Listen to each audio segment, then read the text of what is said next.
इस वीडियो में हम डिस्कस करेंगे रिगार्डिंग चैप्टर 20 ऑफ डीबीएमएस और जो टॉपिक है that is indexing in DBMS. So सबसे पहले देखते हैं कि इंडेक्सिंग इन डीबीएमएस क्या है।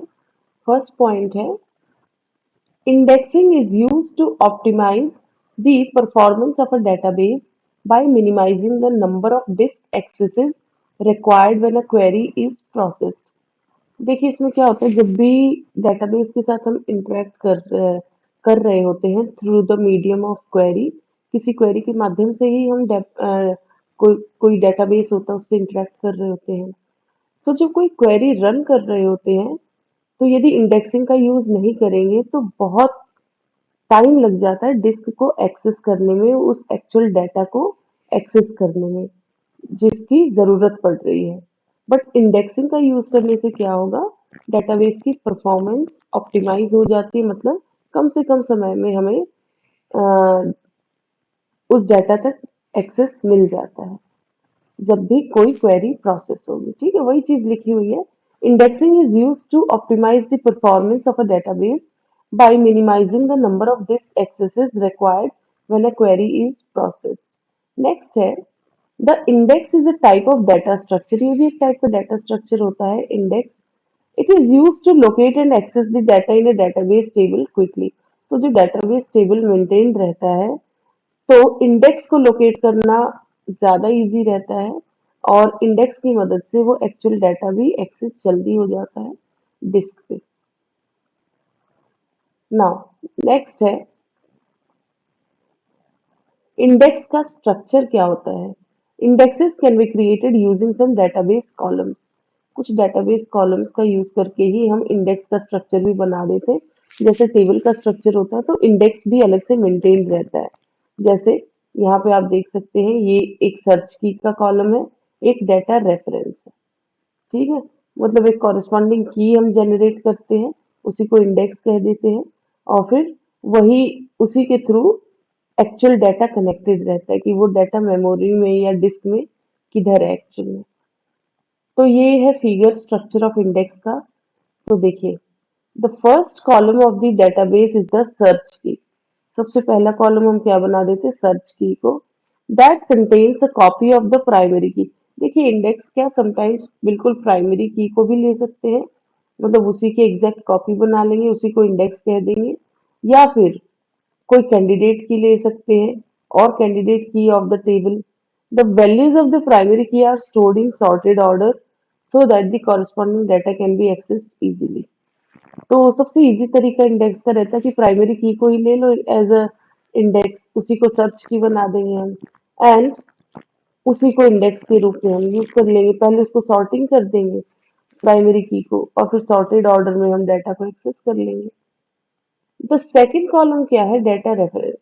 ये रहा second column. The second column of the database is the data reference. It contains a set of pointers holding the address of the disk block where the value of the particular key can be found। तो वो हमने की ले ली, primary की कह लीजिए, या फिर आगे कोई इंडेक्स भी जनरेट करते हैं तो मान लीजिए वही इंडेक्स है, पर उससे हम किसको कनेक्ट कर देते हैं, साथ ही में जो सेकंड कॉलम होगा वो एक्चुअल मेमोरी लोकेशन का रेफरेंस होगा कि जो इससे रिलेटेड रिकॉर्ड होगा, इस की से रिलेटेड वो पूरा रिकॉर्ड जिस भी मेमोरी लोकेशन पे होगा तो उस एक्चुअल डाटा की रेफरेंस मतलब मेमोरी लोकेशन एक्चुअल में मेमोरी में वो कहाँ सेव्ड है, मतलब डिस्क में कहाँ पे है, तो उस डिस्क ब्लॉक का एड्रेस वहाँ मेंशन रहता है। तो की हो गई एंड योर डिस्क ब्लॉक। की से क्या पता चलेगा कि वो यूनिक रिकॉर्ड लेना है हमको, उसका डाटा उसको एज अ डाटा हम लेंगे और वो रिकॉर्ड एक्चुअल में कहाँ सेव्ड है, किस मेमोरी ब्लॉक में, तो वो आपका सेकंड कॉलम हो जाएगा, दैट इज डाटा रेफरेंस। और इंडेक्स जरूरी नहीं कि प्राइमरी की को ही लेंगे, ये तो जस्ट एक सिंपल तरीका था। बाकी इंडेक्स जनरेट भी होता है अलग अलग तरीकों से, तो वो हम देखते हैं यहाँ पे। इंडेक्सिंग के मेथड्स है different different, so let's talk about that. तो 4 इंडेक्सिंग मेथड्स है। एक तो है ऑर्डर्ड इंडिसेस, फिर है primary index, then clustering index and secondary index. और जो प्राइमरी इंडेक्स है वो भी 2 टाइप्स का है, dense index and sparse index. तो इनको वन बाय वन हम डिस्कस करेंगे। सबसे पहले देखते हैं ऑर्डर्ड इंडिसेस क्या होता है। देखिए इंडेक्स सिंगुलर है, इंडिसेस मतलब plural. So the indices are usually sorted to make searching faster. Ordered हो गया तो इसमें क्या हो रहा है, इंडेक्सिंग, जो भी इंडेक्स जनरेट हो रहे हैं, चाहे हम प्राइमरी की को एज एन इंडेक्स ले या फिर इंडेक्स हमने जनरेट किया हो, जो भी है उसको फिर फाइनली हम सॉर्टेड ऑर्डर में कर देते हैं, इंडेक्स को भी। सो उससे क्या होता है, सर्चिंग फास्टर हो जाती है। Now the indices which are sorted are known as ordered indices. तो जो इंडेक्स को हम सॉर्टेड करते हैं तो उन्हीं को ऑर्डर्ड इंडिसेस कह दिया जाता है। एक ऑर्डर में हमने बना दिया ना उसे। एग्जाम्पल लेते हैं, suppose we have an employee table. Suppose एक टेबल है हमारे पास, एम्प्लॉय टेबल, उसमें थाउजेंड्स ऑफ रिकॉर्ड्स है, बहुत सारे रिकॉर्ड है, and each of which is, हर रिकॉर्ड, एक रिकॉर्ड मतलब एक रो उस टेबल की कितना स्पेस ले रही है, 10 बाइट्स लॉन्ग है वो एंटायर स्पेस 10 बाइट का उसको चाहिए मेमोरी में। If there IDs start with, यदि उनके आईडीज कह लो या उनके इंडेक्स ये स्टार्ट करे 1 2 3 एंड सो ऑन इस तरीके से, and we have to search, क्योंकि थाउजेंड्स ऑफ रिकॉर्ड्स है और आईडी 1 से लेके समझ लो और भी पता नहीं कितने हैं, बट एक हमको एक स्टूडेंट का डाटा चाहिए, उसको हमको सर्च करना है, और उस स्टूडेंट की आईडी क्या है, 543। इसी को हम सपोज इंडेक्स के रूप में ले रहे हैं स्टूडेंट की आईडी को। तो आईडी एक स्टूडेंट की 543 है, उसको सर्च करना है। तो देखिए क्या तरीका रहेगा। In the case of a database with no index, यदि हम इंडेक्स नहीं लेंगे तो वो वन बाय वन सबको सर्च करता जाएगा। We have to search the disk block from starting till it reaches, हम डिस्क ब्लॉक को पूरा वन से लेके वो सर्च करना शुरू करेगा। जिस डेटाबेस में इंडेक्स नहीं है तो सर्चिंग कहाँ से शुरू होगी, डेटा ब्लॉक्स में, जहां से वन से पहले रिकॉर्ड से शुरुआत होगी, फर्स्ट 1 2 3, वो एक ऑर्डर में एक सीक्वेंस में सबको देखता जाएगा। और जब 543 आईडी का स्टूडेंट ये रिकॉर्ड मिल जाएगा तो हमको वो रिकॉर्ड डेटाबेस आफ्टर मतलब क्वेरी करने के बाद रिटर्न करेगा। तो 543 तक जाने के लिए प्रीवियस 542 पूरे रिकॉर्ड्स सर्च करने पड़ेंगे, रीड करने पड़ेंगे। The DBMS will read the record after reading 543। तो 543 इंटू एक रिकॉर्ड 10 बाइट्स ले रहा था, तो इतने बाइट्स उसको रीड करना पड़ेगा एक्चुअल में 543 का डाटा रीड करने के लिए, क्योंकि उसको प्रीवियस सारे सर्च करने पड़ेंगे, क्योंकि वो फिर क्रॉस चेक करेगा कि हाँ ये नंबर नहीं है, ये नहीं है, ये नहीं है, बट फिर भी एक्सेस तो सबको करना पड़ रहा है ना। और एक तरीका होता है भाई डायरेक्टली 543 पे ही पहुंच जाओ। सो लेकिन इंडेक्स के केस में क्या होता है, in the case of an index we will search using indexes. हम इंडेक्स के माध्यम से सर्च करेंगे, सीधा इंडेक्स का नंबर मिला और हमने इंडेक्स वाले टेबल में उस इंडेक्स से रिलेटेड डायरेक्ट मेमोरी ब्लॉक हमने मेंशन कर रखा है कि कहाँ पे वो पूरा रिकॉर्ड मिलेगा, तो सीधा वहां पे जो है हम सर्च कर लेंगे। Search using indices and the DBMS will read the record after reading, वो एक तो प्रीवियस रिकॉर्ड तक जाएगा, 543 आइडेंटिफाई करने के लिए वो 542 उससे प्रीवियस रिकॉर्ड तक तो एटलीस्ट जाएगा। तो 540 एक रिकॉर्ड उसने कौन सा रीड किया, 542 वाला, और 542 एंड देन दो दो रिकॉर्ड्स रीड करने पड़ेंगे, ठीक है। 542 इंटू 2, तो टोटल सिर्फ इतने बाइट्स उसको चाहिए। यहाँ इंटू 10 करना पड़ रहा था, 10 बाइट्स, और इधर सिर्फ 2 बाइट्स, क्योंकि पूरा रिकॉर्ड नहीं, हम सिर्फ इंडेक्स ले रहे हैं, ठीक है। So which are very less compare to the previous case. इसमें पूरा पूरा रिकॉर्ड रीड किया जा रहा है, इसमें सिर्फ इंडेक्स को हम रीड कर रहे हैं और सीधा वो मेमोरी लोकेशन हमको मिल गया। तो दो बार बस इंडेक्स रीड करना पड़ रहा है, एक 542 वाला और एक 543 वाला। ये दो इंडेक्स के बेसिस पे हमको सिर्फ 1084 बाइट्स रीड करना पड़ रहा है और डायरेक्टली हमको डिस्क ब्लॉक का एड्रेस मिल जा रहा है, ठीक है। तो इस तरीके से ऑर्डर्ड इंडिसेस वर्क करते हैं। अब प्राइमरी इंडेक्स वाला देखते हैं। देखिए यहाँ पे हम ऑर्डर्ड इंडिसेस डिस्कस कर चुके। अब प्राइमरी इंडेक्स में ये दो टाइप्स का है, डेंस इंडेक्स एंड स्पार्स। तो प्राइमरी इंडेक्स देखते हैं। जब प्राइमरी की को ही इंडेक्स के रूप में यूज करते हैं तो उसको हम प्राइमरी इंडेक्स कह देते हैं। If the index is created on the basis of the primary key of the table then it is known as primary indexing. इसको प्राइमरी इंडेक्सिंग कहते हैं। These primary keys are unique to each record and contain. Primary की तो हमें पता ही है unique होती है each रिकॉर्ड की, and one one is to one relationship का मतलब हर एक रिकॉर्ड की एक यूनिक प्राइमरी की होगी. Now, as primary keys are stored in sorted order, the performance of the searching operation is quite efficient. और यदि इन्हीं प्राइमरी कीज को सॉर्टेड ऑर्डर में भी कर दिया जाए तो परफॉर्मेंस सर्चिंग ऑपरेशन की एफिशिएंट हो जाती है. The primary index can be classified into two types. और ये जो प्राइमरी इंडेक्स है ये भी दो टाइप्स का होता है. एक तो डेंस इंडेक्स एंड दूसरा है स्पार्स. स्पार्स बिखरे हुए को कहते हैं. देखिए डेंसली यदि पॉपुलेशन की बात करें तो कहते हैं ना densely populated and sparsely populated. Densely मतलब इतने ही एरिया में ज्यादा लोग होंगे और यहाँ स्पार्सली मतलब कोई यहाँ है यहाँ यहाँ इस तरीके से बिखरे हुए. और यदि बहुत सारे डॉट्स ऐसे ऐसे ऐसे एकदम कम ही एरिया में बहुत लोग हैं तो उसको हम कहेंगे डेंसली पॉपुलेटेड स्पार्सली बिखरे हुए. नाउ डेंस इंडेक्स क्या होता है? The dense index contains an index record for every search key in the data file. It makes searching faster. इसमें हम हर रिकॉर्ड के लिए मतलब हर इंडेक्स के लिए रिकॉर्ड रहेगा. मतलब जैसे प्राइमरी की को हमने एज एन इंडेक्स ले लिया तो पूरे रिकॉर्ड का एक फिर एक एड्रेस भी हम मेमोरी ब्लॉक का जो भी रेफरेंस होगी वो भी मेंशन करेंगे. मतलब हर एक इंडेक्स के लिए हमारे पास डायरेक्टली मेमोरी ब्लॉक मेंशन रहेगा.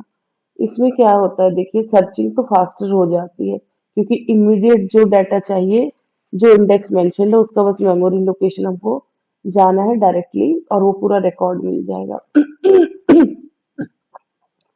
So,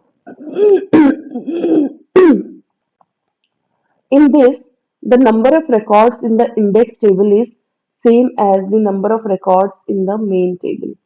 तो मेन टेबल में क्योंकि पूरी प्राइमरी कीज ले रहे हैं हम हर रिकॉर्ड की तो इसमें भी टोटल नंबर ऑफ रिकॉर्ड्स आप चेक करेंगे तो बिल्कुल सेम रहेंगे. जैसे चार रोज है क्योंकि चारों के लिए हमने इंडेक्स मेंटेन किया चारों की प्राइमरी की ले ली और उनका कॉरेस्पॉन्डिंग मेमोरी ब्लॉक में एड्रेस भी हमने मेंशन कर दिया इंडेक्स वाले टेबल में. तो इसका मतलब जो मेन टेबल में रिकॉर्ड्स है उतने ही रिकॉर्ड्स इंडेक्स टेबल में भी होंगे.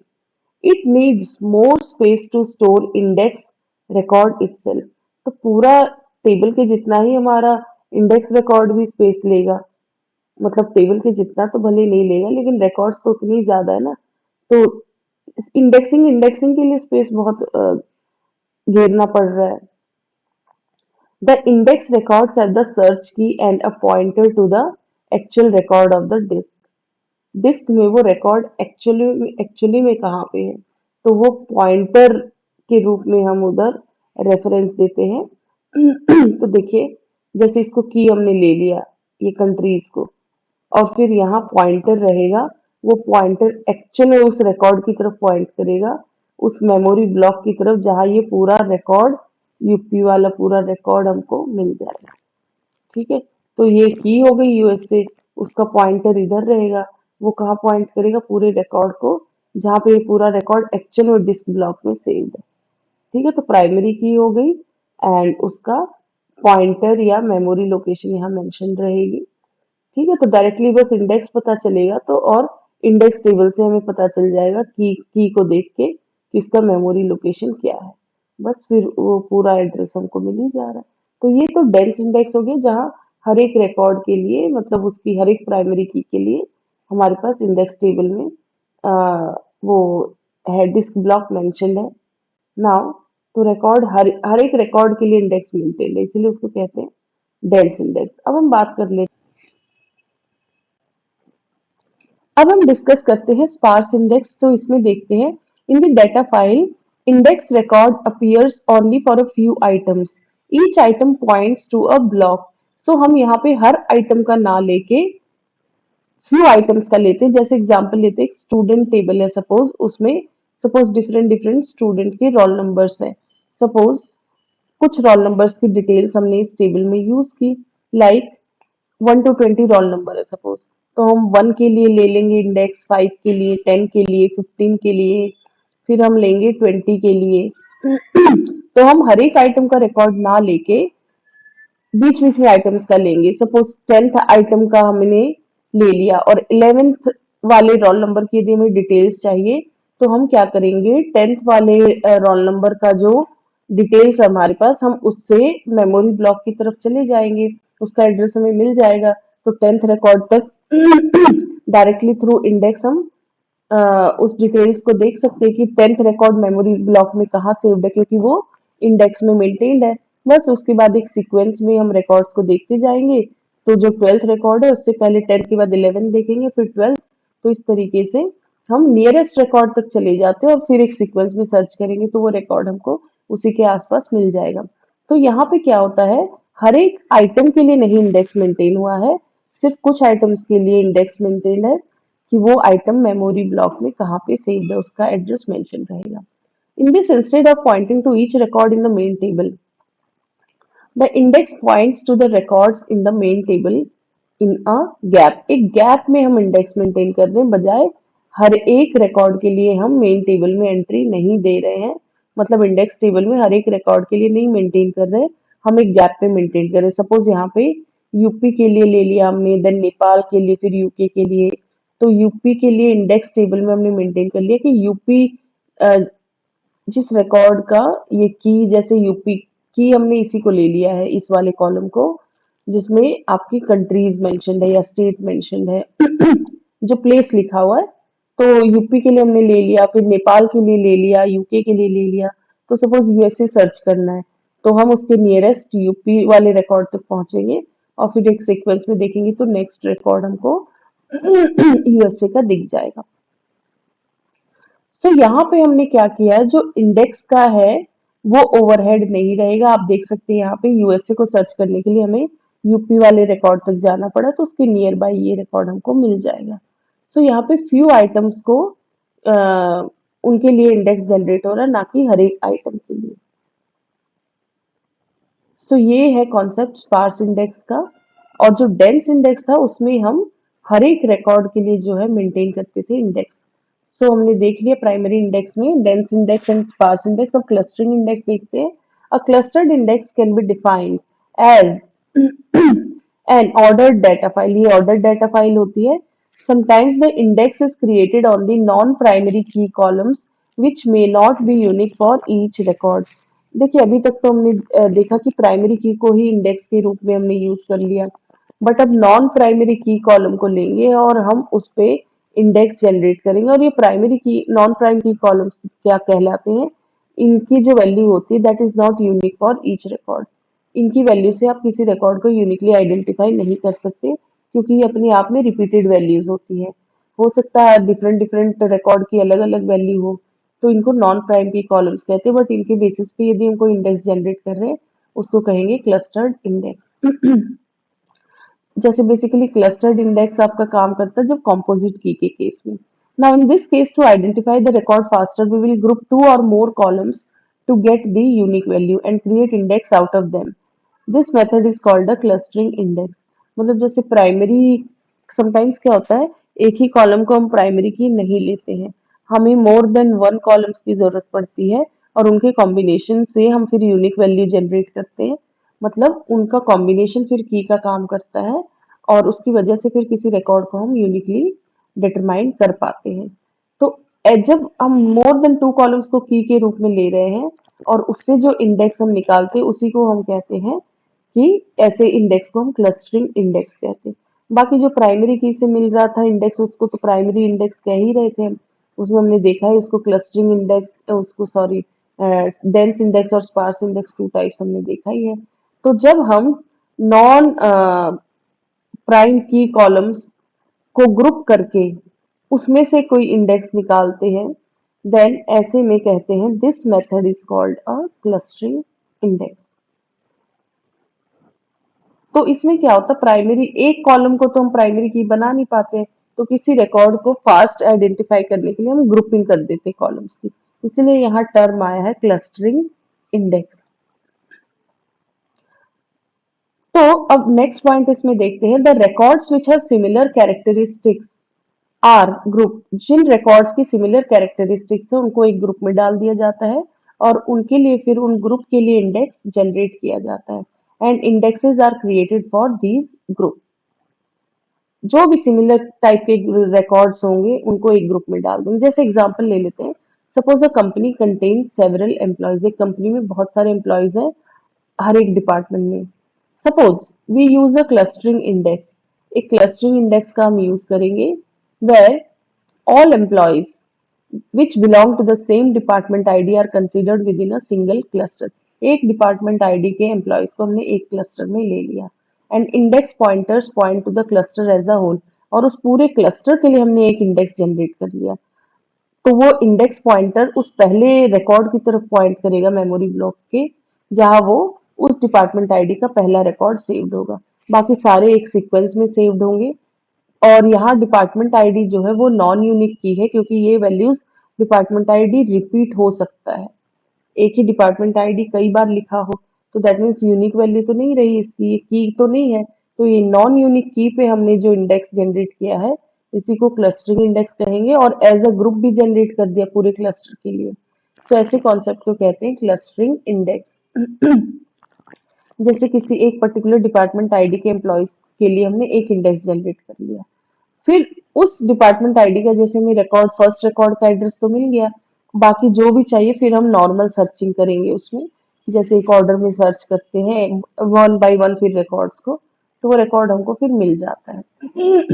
तो जैसे 5 डिपार्टमेंट आईडी है, तो हमने 5 डिपार्टमेंट आईडी के लिए किस मेमोरी लोकेशन पे वो सेव्ड है, तो ये डिटेल्स हमने इंडेक्स टेबल में ले ली।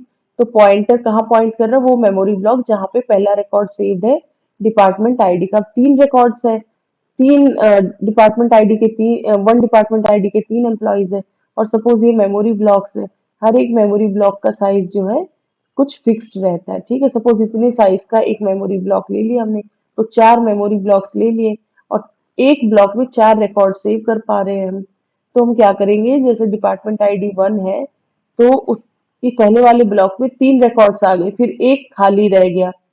तो उस खाली वाले रिकॉर्ड, देखिए फर्स्ट 3 में डिपार्टमेंट आईडी 1 के रिकॉर्ड्स हमने सेव कर लिए।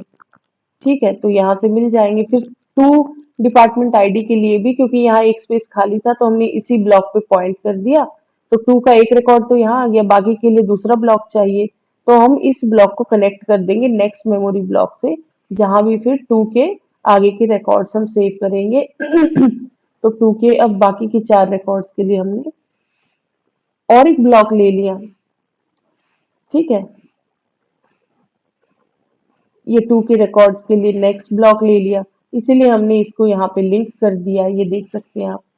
This block is linked to the next block where other records of department ID 2 are stored. ठीक है, तो यहाँ मेमोरी वेस्टेज भी नहीं हुई। अब 2 के लिए और 4 रिकॉर्ड्स हैं, एक तो ऑलरेडी पहले वाले ब्लॉक में है, अब लिंक करके ये सेकंड तक आए हैं हम, तो बाकी के 4 यहाँ पे हमने सेव कर ली इस वाले मेमोरी ब्लॉक में। अब इसको लिंक कर दिया नेक्स्ट ब्लॉक से, वहां पे डिपार्टमेंट आईडी 3 के एम्प्लॉयज को हमने पॉइंटर के थ्रू, देखिए फर्स्ट रिकॉर्ड 3 की तरफ ही पॉइंट कर रहा है, और इधर 3 रिकॉर्ड सेव्ड है इसी ब्लॉक में, और फोर्थ का एक खाली रह गया, तो उधर फोर्थ डिपार्टमेंट आईडी के एक एम्प्लॉय का रिकॉर्ड आ गया। 4 के लिए और एक चाहिए, तो लिंक हो गया और एक रिकॉर्ड आ गया। और फिर इसमें फोर्थ में यही, इसमें 3 खाली है रिकॉर्ड्स, ऑफ 5 डिपार्टमेंट आईडी के 3 एम्प्लॉयज का रिकॉर्ड यहाँ सेव हो गया। और फिर अब इस ब्लॉक को कहीं कनेक्ट नहीं करेंगे, दैट मीन्स हमें 4 ब्लॉक्स में हमारे ये पूरा डाटा, 5 डिपार्टमेंट आईडी का डाटा हमने ले लिया। ठीक है, लेकिन ये क्या होता है, ये थोड़ा सा, ये जो स्ट्रक्चर है ये थोड़ा कॉम्प्लिकेटेड है, तो इसको हम थोड़ा सा बेटर करने की कोशिश करेंगे। थोड़ा कंफ्यूजिंग है ना कि एक ही ब्लॉक में 2 तरीके के आइटम्स को हम सेव कर रहे हैं। तो देखिए, the previous schema is little, schema मतलब जो मेन स्ट्रक्चर दिख रहा है आपको, द प्रीवियस स्कीमा जो आप देख सकते हो थोड़ा कंफ्यूजिंग है। It is little confusing because one disk block, एक डिस्क ब्लॉक शेयर हो रहा by records which belong to different cluster, different cluster के रिकॉर्ड शेयर कर रहे हैं एक ब्लॉक को। एक ही ब्लॉक में आइटम, मतलब क्लस्टर 1 डिपार्टमेंट आईडी 1 और 2 के एम्प्लॉयज है, फिर डिपार्टमेंट 2 के लिए तो ठीक है, एक ब्लॉक है, फिर ये 3 और 4 शेयर कर रही है, यहाँ 4 और 5 शेयर कर रहे हैं। फाइन। फिर क्या है, ये बेटर होगा कि हर एक क्लस्टर के लिए डिफरेंट ब्लॉक ले लें। If we use separate disk block for separate clusters then it is called better technique. तो देखिए, जैसे ये वाला फर्स्ट फर्स्ट डिपार्टमेंट आईडी के लिए पहला ब्लॉक ले लिया, सेकंड डिपार्टमेंट आईडी के लिए हमने पूरा दूसरा ब्लॉक ले लिया। थोड़ा मेमोरी वेस्टेज तो है, फर्स्ट वाले के लिए 3 रिकॉर्ड आए यहाँ पे, और फिर एक सपोज इस ब्लॉक में एक एम्प्टी है, तो ये हम यहीं पे एंड कर देंगे, इसको कहीं पे लिंक नहीं करेंगे। तो इस वाले ब्लॉक में सिर्फ डिपार्टमेंट आईडी 1 के एम्प्लॉयज का रिकॉर्ड है। फिर ये सेकंड के लिए ये पूरा ब्लॉक चाहिए, पर और एक एम्प्लॉय का रिकॉर्ड चाहिए, क्योंकि 5 रिकॉर्ड्स है 2 डिपार्टमेंट आईडी के। तो हम और एक ब्लॉक ले लेंगे और इसको आपस में इन दोनों ब्लॉक्स को लिंक कर देंगे हम। ठीक है, बाकी फिर 3 रिकॉर्ड्स और सेव कर सकते हैं, बट डिपार्टमेंट आईडी 2 का तो कोई रिकॉर्ड है नहीं, तो ये भी 3 को हम खाली छोड़ देंगे और फिर ये कहीं लिंक नहीं करेंगे। तो डिपार्टमेंट आईडी 2 के लिए हमें 2 ब्लॉक्स की जरूरत पड़ गई, 2 डिफरेंट ब्लॉक्स की। फिर डिपार्टमेंट आईडी 3 है, उसके लिए फिर और एक ब्लॉक ले लेंगे हम। ये डिपार्टमेंट आईडी 3 के लिए 3 रिकॉर्ड्स है, तो 3 सेव हो गए और बाकी एक एम्प्टी, और फिर इसको भी हम कहीं भी कनेक्ट नहीं करेंगे। फिर डिपार्टमेंट आईडी 4 के लिए 2 रिकॉर्ड्स चाहिए, तो उसके लिए एक मेमोरी ब्लॉक काफी है। फिर 2 रिकॉर्ड्स के लिए ये एम्प्टी रहेगा और फिर इसको भी कहीं कनेक्ट नहीं करेंगे। फिर डिपार्टमेंट आईडी 5 के लिए हमें 3 रिकॉर्ड्स चाहिए, 3 रिकॉर्ड्स का स्पेस चाहिए, फिर ये एम्प्टी चला जाएगा लास्ट वाला, और इसको भी हम कहीं कनेक्ट नहीं करेंगे। तो यहाँ पे क्या हुआ, हर एक डिस्क हर एक डिपार्टमेंट आईडी के एम्प्लॉयज को, मतलब हर एक क्लस्टर के लिए सेपरेट ब्लॉक्स है। जैसे 2 क्लस्टर के लिए हमने 2 ब्लॉक्स लिए। अब हम सेकेंडरी इंडेक्स देखते हैं। तो इसमें क्या है, in the sparse indexing as the size of the table grows the size of mapping also grows. These mappings are usually kept in the primary memory so that address fetch should be faster. तो ये mappings जो होती हैं ये primary memory में रखी जाती है। Now then the secondary memory searches the actual data based on the address got from the mapping. If the mapping size grows, then fetching the address itself becomes slower. In this case, the sparse index will not be sufficient to overcome this problem. Secondary indexing is introduced. तो क्या होता है, जब जैसे हमने sparse index देखा कि बीच बीच में कुछ आइटम्स के लिए हम इंडेक्स जनरेट कर रहे थे, बट टेबल का साइज यदि बहुत ज्यादा है तो वो रेंज भी ज्यादा हो जाती है ना। तो स्पार्स इंडेक्स भी काफी स्पेस घेर लेगा इसमें प्राइमरी मेमोरी में। तो हम क्या करते हैं, प्राइमरी मेमोरी में तो ज्यादा रेंज के आइटम्स का इंडेक्सिंग कर देते हैं, और फिर उन रेंज में further second level of mapping कर देते हैं, second level of index generate कर देते हैं। उनमें फिर छोटे छोटे रेंज पे फिर से स्पार्स इंडेक्स हम ले लेते हैं। तो ये प्राइमरी फर्स्ट लेवल की इंडेक्सिंग को तो हम प्राइमरी मेमोरी में रख लेंगे, क्योंकि वो कम आइटम्स के लिए ज्यादा रेंज में हमने कुछ आइटम्स को लिया है। लेकिन फिर सेकेंडरी मेमोरी में हम रखते हैं, जो सेकेंड लेवल ऑफ इंडेक्सिंग हम करेंगे वहां पे कुछ आइटम्स के लिए है वो चीज जेनरेट हो रही है। ठीक है, तो यदि मैपिंग का साइज ग्रो करता है तो एड्रेस को फेच करना स्लो हो जाता है, यदि मैपिंग साइज बहुत ज्यादा है। तो इसमें मतलब first level of sparse index sufficient नहीं रहेगा, तो हमें सेकेंडरी इंडेक्स की जरूरत पड़ेगी, और सेकेंडरी इंडेक्स को हम सेकेंडरी मेमोरी में सेव कर लेते हैं। In secondary indexing to reduce the size of mapping another level of indexing is introduced. हम पहले तो बड़े बड़े रेंज में ले लेते हैं प्राइमरी इंडेक्सिंग, जो प्राइमरी मेमोरी में इंडेक्स सेव करेंगे। फिर फर्दर उन रेंजेस को और स्मॉल स्मॉल आइटम्स में यदि इंडेक्स जनरेट करना है कम कम रेंज के लिए, तो वो इंडेक्स फिर हम फर्दर लेवल ऑफ इंडेक्स हम सेकेंडरी मेमोरी में सेव करेंगे।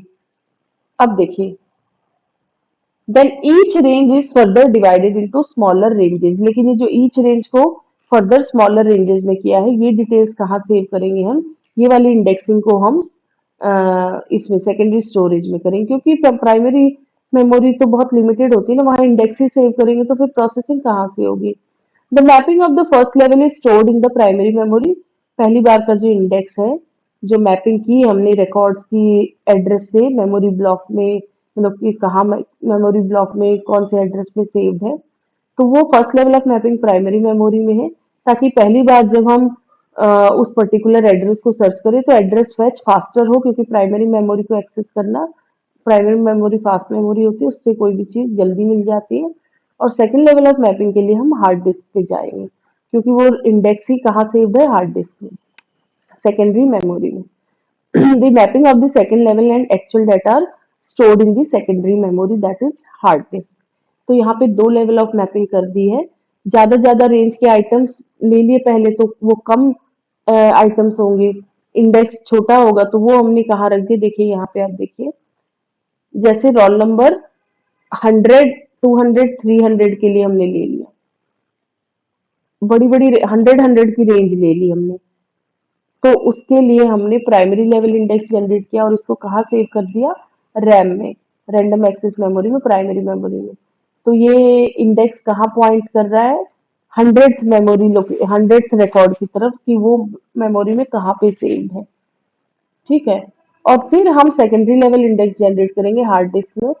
जैसे 100 से 200 के बीच में हमने मैपिंग कर दी, यहाँ 10 की रेंज ले ली, यहाँ रेंज थोड़ी छोटी कर दी, 100 फिर 110 के लिए हमने इंडेक्स जनरेट कर लिया, 120 के लिए मैपिंग कर दी कि वो मेमोरी लोकेशन में कहाँ पे है एक्चुअल में, मतलब कौन से मेमोरी ब्लॉक पे पॉइंट कर रहा है।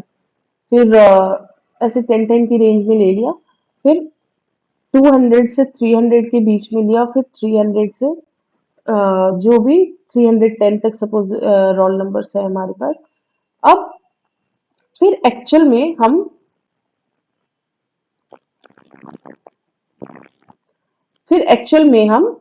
100 की तरफ जाएंगे। देखिए प्राइमरी लेवल इंडेक्स से हम पहले 100, 200, 300 तक जा सकते हैं, और फिर फर्दर लेवल ऑफ इंडेक्सिंग के लिए हम सेकेंडरी लेवल इंडेक्स को सर्च करेंगे, और फिर हम एक्चुअल डाटा आइटम की तरफ जा सकते हैं। जैसे देखिए ये 100 है, तो हम 100th रिकॉर्ड की तरफ गए इधर, फिर हमें 110 है, फिर 120 है, 10 की रेंज में यहाँ पे सेकेंडरी लेवल इंडेक्स में आप देख सकते हैं। ठीक है, ये 120 है, तो ये कहाँ पॉइंट कर रहा है एग्जैक्टली, वो मैपिंग की हुई है यहाँ पे। फिर ये 200 है, 210, 220, 300, इस तरीके से हमने रेंज ले ली है।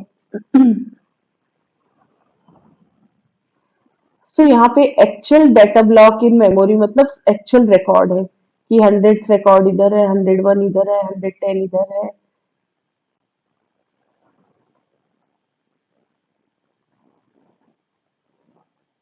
ठीक है, तो यहाँ पे आप देख सकते हैं actual data block in memory, जहाँ पे एक्चुअल में रिकॉर्ड सेव्ड है। तो इसके लिए हमने दो लेवल ऑफ इंडेक्सिंग का यूज कर लिया है, क्योंकि प्राइमरी मेमोरी लिमिटेड होती है, तो प्राइमरी लेवल इंडेक्स को तो हमने रैम में सेव कर लिया है, और सेकेंडरी लेवल इंडेक्स आप देख सकते हैं, ये इंडेक्स अपने आप में काफी स्पेस ले रहा है और बड़ा भी है, तो इसको हमने कहाँ सेव कर लिया है, सेकेंडरी मेमोरी में, हार्ड डिस्क में। इसको कहते हैं सेकेंडरी लेवल इंडेक्स। फिर मेन रिकॉर्ड्स आप देख ही सकते हैं। तो जैसे 115th रिकॉर्ड हमको सर्च करना है, तो उसके लिए हम पहले 110 पर जाएंगे। ठीक है, 110 की डिटेल्स तो हमारे पास है ही कि कहाँ पे सेव्ड है, मैपिंग की हुई है सेकेंडरी इंडेक्स में। इस तरीके से हम रिकॉर्ड को फाइंड कर सकते हैं। एग्जाम्पल लेते हैं, एग्जैक्ट एग्जाम्पल, कि रोल नंबर 111 का सपोज हमें रिकॉर्ड फाइंड करना है, तो 111 की तो एग्जैक्ट डिटेल नहीं है, तो सबसे पहले हम प्राइमरी लेवल इंडेक्स में देखेंगे। If you want to find the record of roll number 111 in the diagram, then it will search the highest entry which is smaller than or equal to 111 in the first level index. First level index में 111 के 111 से नीचे देखना है हमें, और सबसे बड़ी वैल्यू कौन सी है, 111 से नीचे सबसे बड़ी वैल्यू 100 है। ठीक है,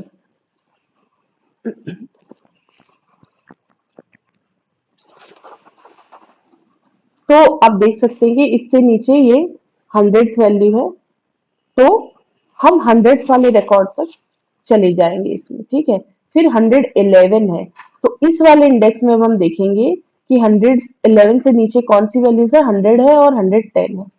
ठीक है, इनमें से फिर हाईएस्ट कौन है, 110, तो इसको सेलेक्ट कर लेंगे हम। तो 110th रिकॉर्ड तक हम पहुंच गए, बस इसके तो नियर बाई ही है फिर 111, तो 110th का तो एड्रेस है हमारे पास, तो हम उस मेमोरी 110th वाली मेमोरी लोकेशन पे जाएंगे, और फिर वन बाई वन रिकॉर्ड को सर्च करेंगे, तो अगला ही रिकॉर्ड 111 है जो हमें मिल जाएगा।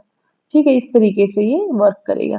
तो पहले फर्स्ट लेवल इंडेक्स देखेंगे 111 के नियर कौन सा है, जो इससे छोटा भी हो और लेकिन उन स्मॉलर एंट्रीज में सबसे हाई हो, तो वो 100 है। तो सबसे फर्स्ट लेवल इंडेक्स में तो हमें 100 का एड्रेस मिल जाएगा। फिर हम सेकेंडरी इंडेक्स में जाएंगे।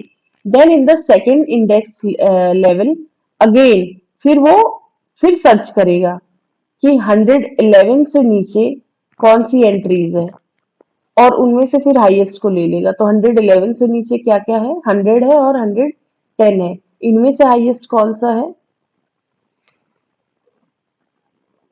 इनमें से हाईएस्ट कौन सा है, 110। तो हम 110 को सिलेक्ट कर लेंगे। Now using the address 110 it goes to the data block and start searching each record till it gets 111। तो इस एड्रेस को, ये एड्रेस मिलते ही फिर हम ईच रिकॉर्ड को वन बाय वन सर्च करेंगे, तो अगला ही रिकॉर्ड 111 मिल जाएगा। और हम तब तक सर्च करेंगे जब तक हमें 111 नहीं मिल जाता, तो वो तो नेक्स्ट रिकॉर्ड ही है। ऐसे 112 होता बाई चांस, तो पहले 111 देखता, फिर 112, दो रिकॉर्ड सर्च करने पड़ते। This is how a this is how a search is performed in this method. Inserting, updating or deleting is also done in the same manner. तो इंसर्शन, अपडेशन, डिलीशन भी पहले उस रिकॉर्ड तक पहुंचना पड़ेगा ना, ये सब परफॉर्म करने के लिए। तो इसी तरीके से हम उस रिकॉर्ड तक पहुंच जाएंगे, और जो भी हमें एक्शन परफॉर्म करना, इंसर्टिंग का, अपडेटिंग का या डिलीटिंग का, वो हम परफॉर्म कर सकते हैं इसी सेम मैनर में। इसी तरीके से ये इंडेक्सिंग वर्क करती है। सो इस चैप्टर में इतना ही। एक बार इसका ओवरव्यू ले लेते हैं हम कि इंडेक्सेस में हमने पढ़ा क्या। तो चैप्टर नंबर 20 ऑफ डीबीएमएस में हमने देखा इंडेक्सिंग इन डीबीएमएस। यहाँ इंडेक्सिंग इन डीबीएमएस से रिलेटेड कुछ पॉइंट्स देखे। फिर इंडेक्स स्ट्रक्चर देखा, ये रहा स्ट्रक्चर ऑफ इंडेक्स।